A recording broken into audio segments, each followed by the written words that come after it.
le royaume caché de la montagne interdite. Approchez et écoutez bien, car certaines histoires ne sont écrites dans aucun livre. Elles voyagent de génération en génération, portées par la voix des anciens.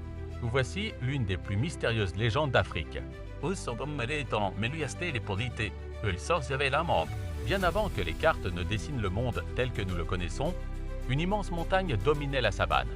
Son sommet disparaissait dans les nuages. Ses habitants des villages voisins l'appelaient la montagne interdite. Les habitants des villages voisins l'appelaient la montagne interdite. Les anciens racontaient qu'au sommet se cachait un royaume oublié. Un royaume où les palais brillaient sous le soleil, où les bibliothèques renfermaient un savoir immense et où une source sacrée faisait couler une eau capable de redonner courage et espoir. Mais personne ne pouvait y entrer. Les anciens disaient que la montagne mettait le cœur des voyageurs à l'épreuve. Ceux qui grimpaient par cupidité se perdaient dans un brouillard épais et ne revenaient jamais. Avec le temps, beaucoup tentèrent leur chance. Des chasseurs, des guerriers, des aventuriers, tous disparurent. Peu à peu, les habitants cessèrent d'en parler. La légende devint un simple conte, raconté aux enfants lorsque la nuit tombait. Pourtant, un jeune chasseur nommé Kéba refusait de croire que cette histoire n'était qu'une invention. Il ne rêvait pas de richesse. Il voulait seulement découvrir la vérité. Était-ce vraiment une légende? Ou les anciens avaient-ils caché un secret que personne n'avait encore réussi à percer?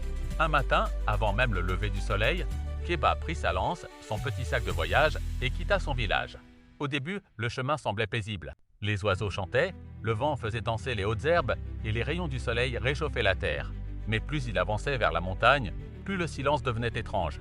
Les chants des oiseaux cessèrent. Le vent s'arrêta. Même les arbres semblaient retenir leur souffle. Puis un brouillard épais recouvrit le sentier. Soudain, une silhouette apparut devant lui. Une vieille femme, appuyée sur un bâton sculpté, se tenait immobile. Son regard semblait traverser l'âme de Kéba. Dis-moi, voyageur, si tu découvres le plus grand des trésors, le garderas-tu pour toi ou le partageras-tu avec ton peuple? Kéba baissa un instant les yeux, réfléchit, puis répondit d'une voix calme. Une richesse qui ne profite qu'à un seul homme finit toujours par disparaître. Si je découvre ce royaume, ce savoir appartiendra aussi à mon peuple. Les habitants des Savarieurs, des Vioyae, des aventuriers, tous disparurent. Le brouillard commença lentement à se dissiper. Et, au loin, Kéba aperçut les tours d'une immensité oubliée qui semblait flotter au-dessus des nuages. Mais ce qu'il allait découvrir derrière, ces portes allaient bouleverser tout ce qu'il croyait savoir. La suite, dans le prochain épisode.